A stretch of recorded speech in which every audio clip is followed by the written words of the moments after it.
జై శ్రీరామ్. ఈ ఒంటిమిట్ట దేవాలయము కడప నుంచి 25 కిలోమీటర్లు సుమారుగా దూరంలో ఉన్నది. ఈ ఆలయం యొక్క ప్రసిద్ధి చరిత్ర ఏమనగా, ఈ ఆలయాన్ని జాంబవంతుల వారు నిర్మించడం జరిగింది.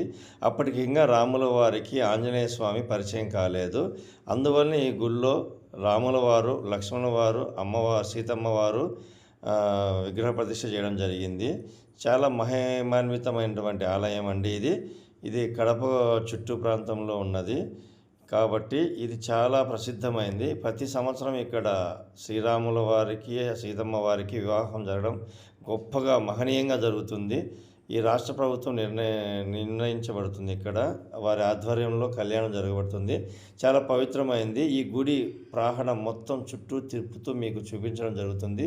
మీరు కూడా ఈ వీడియోని చూసి ఆ రాముల వారి గుడిని దర్శించుకొని మహాన్వితులు అవ్వండి, పుణ్యప్రవీతులు అవ్వండి.